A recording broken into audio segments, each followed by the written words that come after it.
So you said you don't really know if we need the Black History celebrations anymore. Like maybe that time has passed. Yes. Woo! What do you think about the Black church?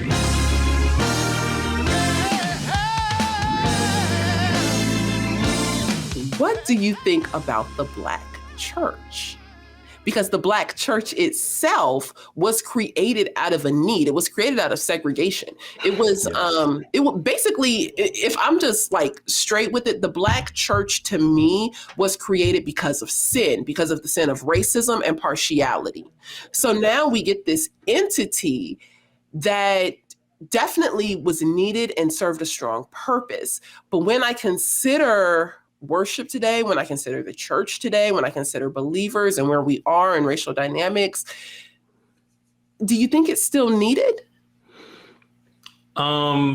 Needed is a strong word. I'm not going to say needed, but I think it serves a very distinct purpose. And I say that because, Dr. King, that famous quote about Sunday morning, 11 o'clock is the most segregated hour in America. Well, today, that isn't necessarily because of racism or racial, indifference. It's more so today. It has a lot to do with cultural preferences today. Predominantly white churches and predominantly, the Black church. You're talking about different worship styles. Theology a lot of times is different.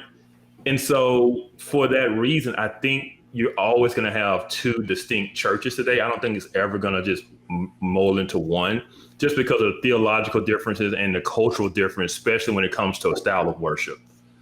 So, yes, because I feel like, I don't know about everybody else, but I need a tambourine. Like you. If we have a tambourine and a good drum line. Well, then don't go to a predominantly white Presbyterian church. That's all I'm saying. I feel like there are white people who like a tambourine. Don't go to the Presbyterian church. Okay. Well, I won't do that. I won't do that.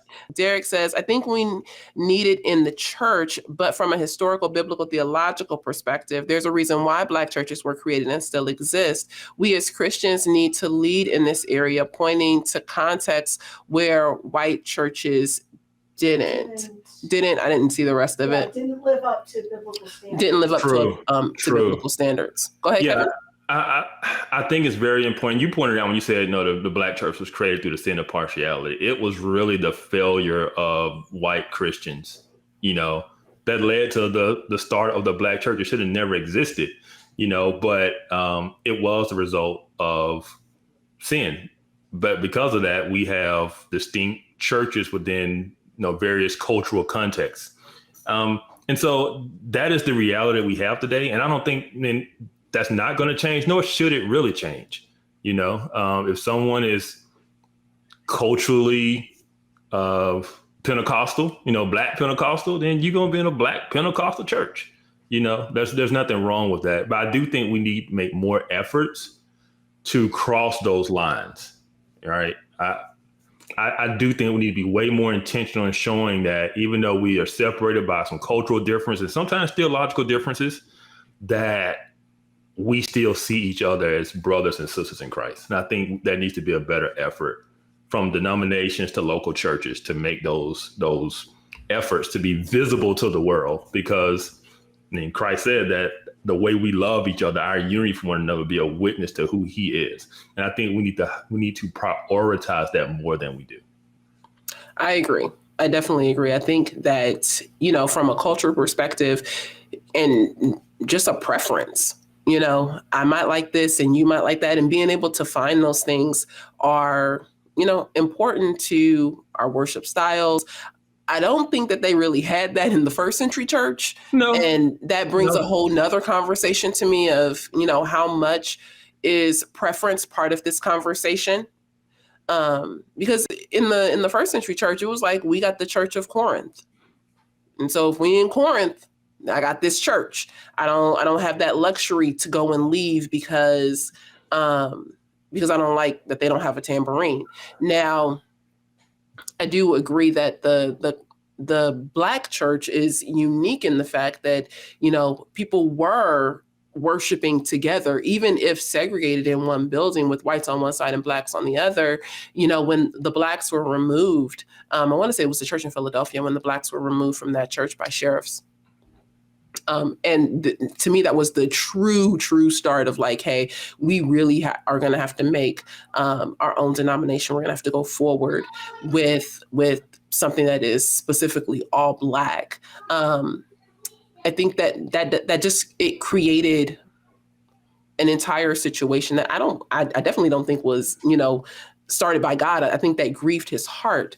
But now when we look at, 2022 America, to me, the idea of still needing a Black church and still needing a white church, I don't agree with. I think that, having the church and being known as the church is important. Now, if I'm a part of an AME denomination, or if I'm a part of a Presbyterian denomination or whatever, I just think that there's something about the title white and Black, like white evangelical or, Black gospel or whatever, that continues to keep people in their little silos, and it doesn't allow for the barriers to really come down, especially when you look at things like this whole conversation of racial reconciliation and the inclusion or the breaking down of like racial barriers in the white church. Like, ain't nobody going to the Black church and is saying y'all need to be more diverse. Nobody's saying that. That's all. Well, you go get in trouble. I know I am, but that's the responsibility of white people to become more diverse. Yes. Is it that the Black church is already diverse just because they all Black?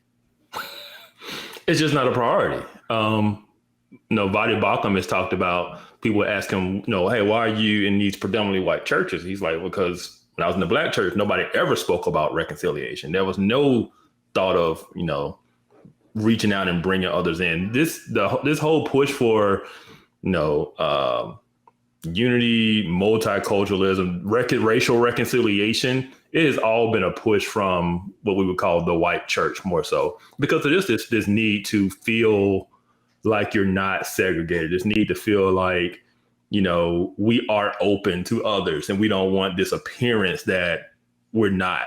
And so, it's a very, very one-sided paradigm or desire.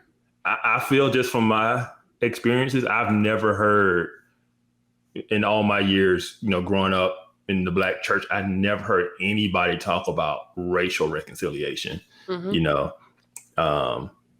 So yeah, it's definitely a one-sided effort to a degree. And that's from churches. We clearly know there are individual Black Christians who that is a priority for and an effort for, and they are in predominantly white churches for that exact reason.